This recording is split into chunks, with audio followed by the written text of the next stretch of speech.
Everything is Fucked. A Story About Hope by Mark Manson. I love this book. Fun fact, he is also the author of The Subtle Art of Not Giving a Fuck. I think that these two books come together are probably some of the most satanic books I've ever read. They don't have Satanism or Satan in the title. So chapter 2, page 31, about halfway down the page, there's a subtitle, bold letters, that says, "You have two brains, and they're very bad at talking to each other." And that's what we're going to talk about today. So I love this book, and specifically that chapter 2. It gets really good. It starts out by establishing a narrative of how our brains work and why. So he talks about the consciousness car, which is this really great metaphor for your mind, and how your consciousness car has two passengers. You have the thinking brain, and then you have the feeling brain, right? And so we'll put a pin in that for a second. So earlier in this series, I talked about the evolution of our brain and how the brain stem is very, very old, and the brain, the gray matter up here, is very, very new. This is the thinking brain. This is the feeling brain, right? And so he's talking about the roles that they play and how they work. Basic operations, nothing that we don't already know about our thinking brain. And how we all make the mistake of assuming that it is the thinking brain that's driving the car, and that the feeling brain is this unruly passenger, right?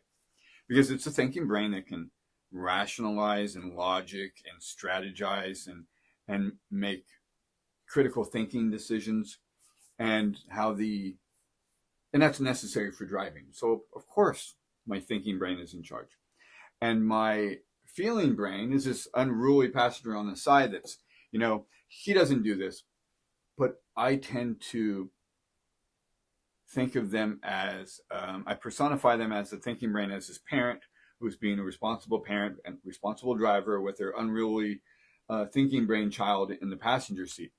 So the thinking brain parent driver is being a responsible, following the rules of the road. And you have this unruly child, the feeling brain, who's playing with the radio and messing with the windows, and then looks out, sees ponies, and is like, "Look, ponies," and grabs the steering wheel and pulls and veers you into oncoming traffic because the impulse control.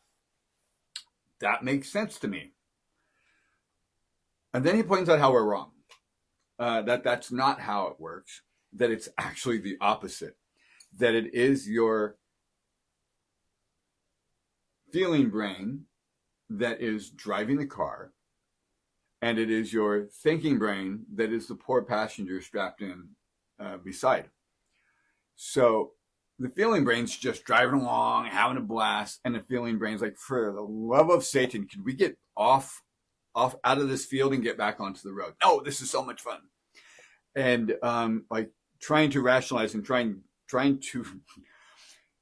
to explain why this is a sound and logical decision to act rationally and stop driving like an idiot.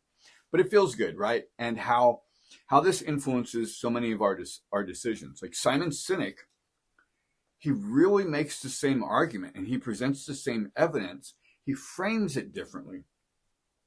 Like Simon Sinek, like, if you haven't read him, you're depriving yourself. Like, always start with why is good.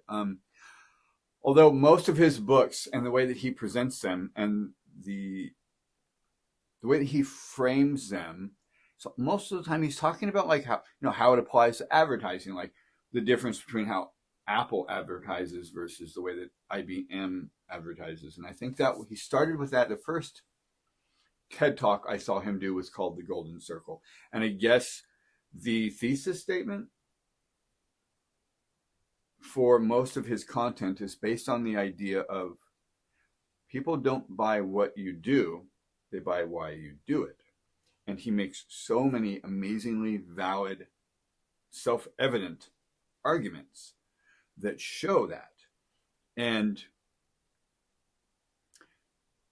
both of these authors are shedding light on and bringing awareness to the idea or the fact, the knowledge of the science, the biology of our behavior, and how it is very much the feeling brain that is behind the wheel, and how the thinking brain is trapped in the passenger seat, helpless. All it can do is just try and convince the feeling brain to make good choices. And like something like smoking is a really good example. The thinking brain knows this is so bad for us. We're going to get cancer from this. Every time we do this, my lungs hurt. And I feel like I've died a little inside. And we should stop doing this. And the feeling brain, who's driving the car, making the decisions, goes, yeah, but it feels good.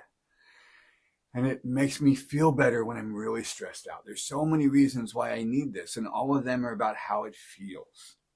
Yeah, but we're going to pay for this later in life. You know what? Quality over quantity, bro. Like, we'll just deal with it when it comes. That's because the feeling brain is making the actual decisions. Simon Sinek bounces back and addresses that about how and why that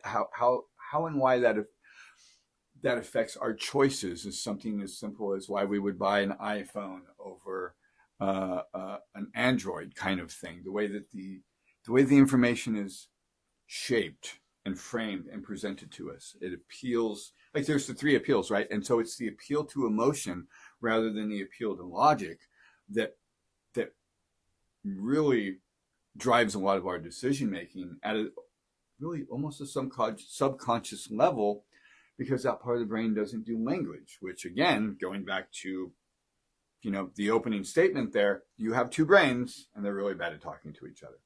So buckle up and welcome to episode 6.